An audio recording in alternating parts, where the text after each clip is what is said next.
You ever see a man slowly fading while still smiling? He's the guy fixing the Wi-Fi, carrying the grocery bags, nodding through arguments he stopped believing in months ago. He's sitting across the table from a woman who once couldn't keep her hands off him. Now, she barely acknowledges his presence. He doesn't even realize what's happening.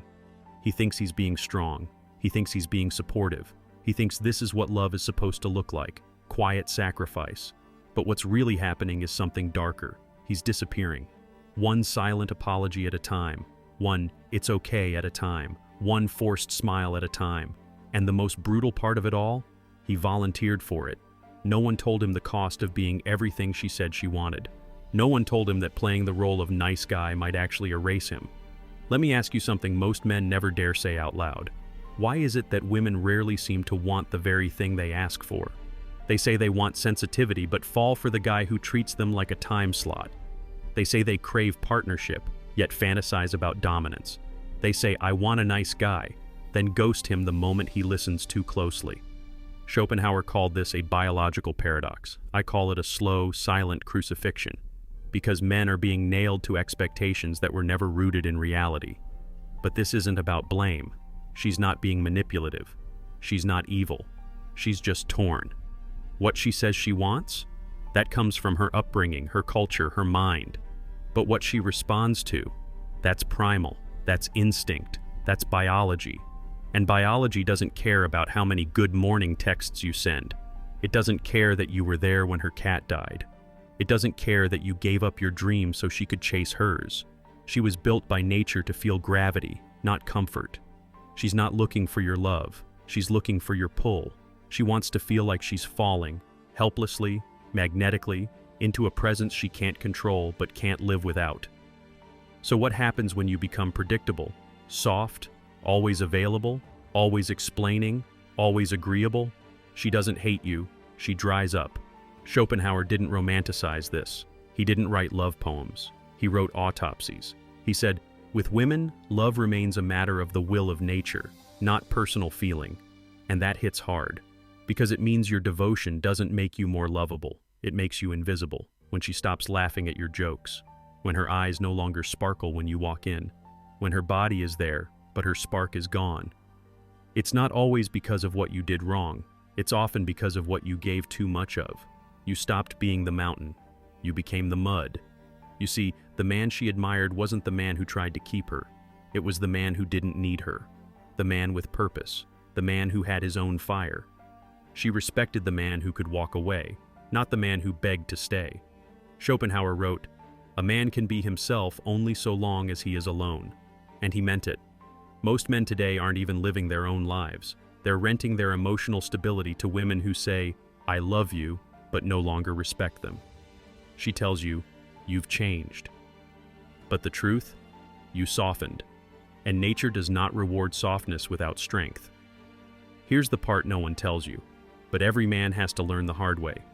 You can't negotiate attraction. You can't earn desire with loyalty.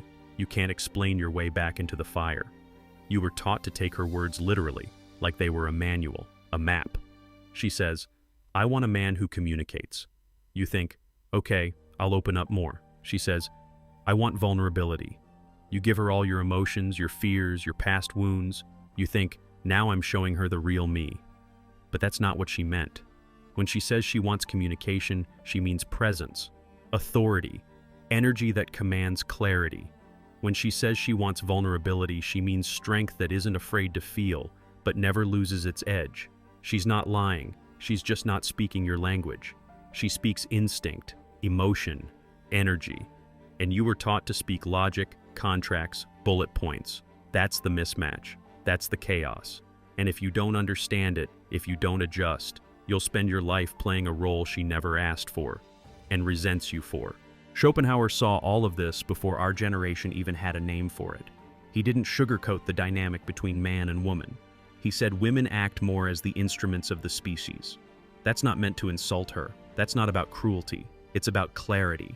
She's not trying to understand you. She's not analyzing your logic or decoding your efforts like a formula. She's trying to feel you. Feel your weight. Feel your presence. That's why you can give her everything. Your time, your attention, your love, and still lose her. Because what moves her isn't the list of things you did right. It's the feeling she gets in your presence. Think back to the moment she looked at you like you were something beyond human.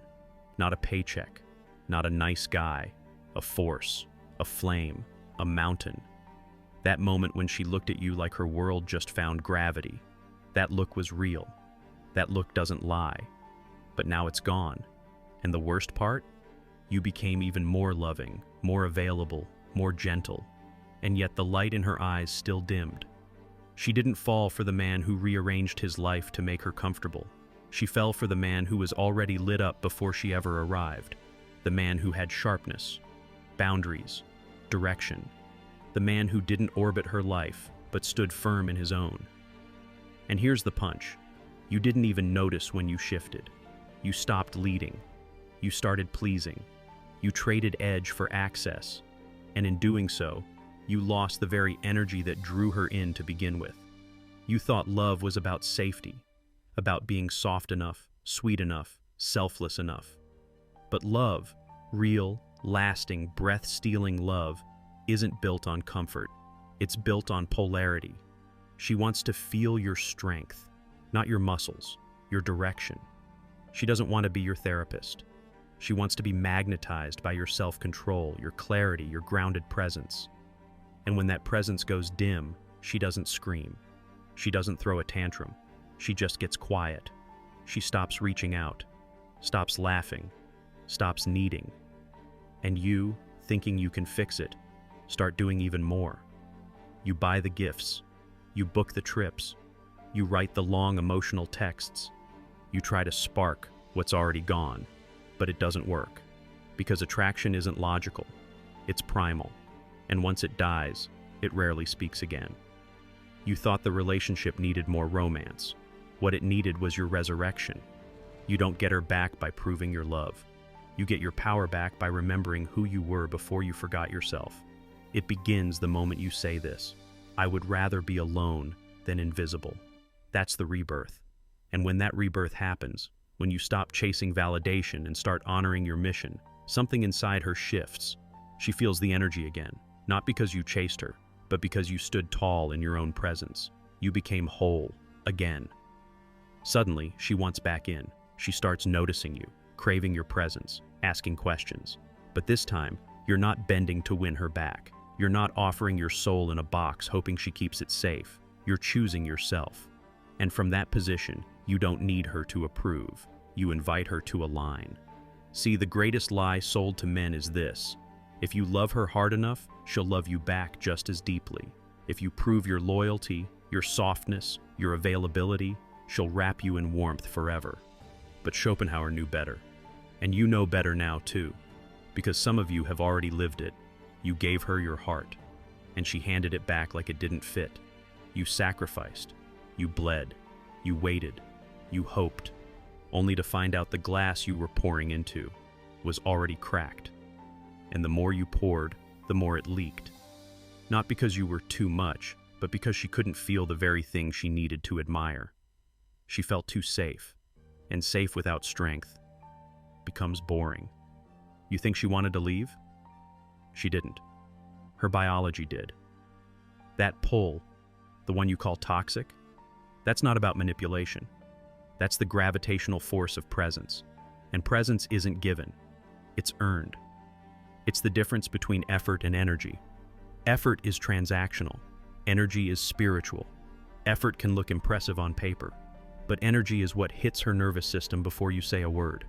And when your masculinity is starved, when your purpose is on pause, everything you offer feels stale, even if it's sincere.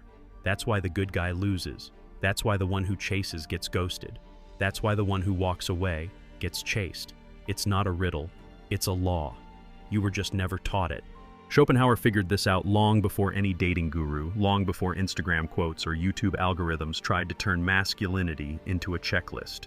He didn't wrap his truth in flowers. He shot it straight into the soul. He wrote, "Women exist in the main solely for the propagation of the species, and are only the means thereto." Now read that again. It doesn't mean she's shallow. It doesn't mean she's cruel. It means her biology outranks her logic. She can say she wants stability. She might even believe it. But if her body craves intensity, unpredictability, or challenge, her words mean nothing in the face of instinct. She says she wants emotional availability, but then she's on dates with a man who hasn't replied in days. She says she wants safety, but she vibrates at the presence of a man who needs nothing from her. And you're sitting there confused, wondering what you did wrong, but you didn't do anything wrong. You just became too available, too understandable, too explained. And when a man becomes too explained, too predictable, he becomes invisible. There's no thrill, no tension, no polarity. And when there's no polarity, there's no seduction. And without seduction, you're no longer her man. You've become her emotional employee. That's what society never told you.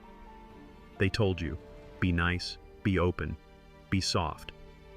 But they never told you that comfort kills mystery, and mystery is the spark. Schopenhauer knew this. He said, "Women are instinctively cunning.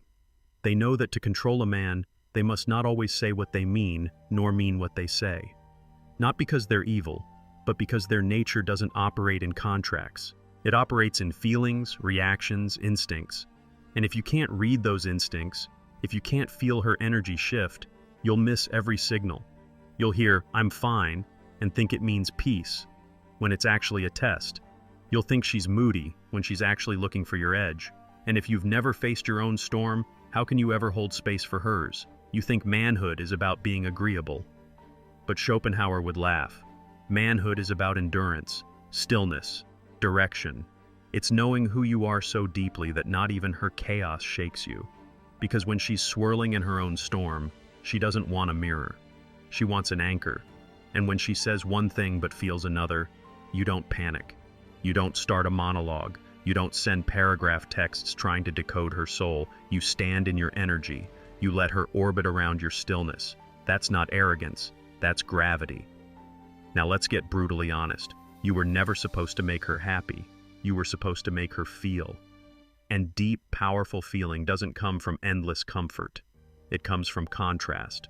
Her chaos, your calm, her emotion, your groundedness, her vulnerability, your leadership. That is the dance. That is the fire. But most men break that dance the moment they start trying to fix her. They trade fire for therapy, leadership for apologies, presence for performance. And that's when she drifts. And she won't even explain it. She'll say, "I don't know what happened." What she means is, "You let me lead, and I don't want to lead. I want to surrender, but only to a man who knows where he's going." Schopenhauer nailed it. A man who is not master of himself is not fit to be the master of anything, least of all a woman's heart. You need to understand this. The world won't teach you how to be a man. It'll teach you how to be safe, how to be liked, how to be palatable. But women don't crave palatable. They crave depth, mystery, fire.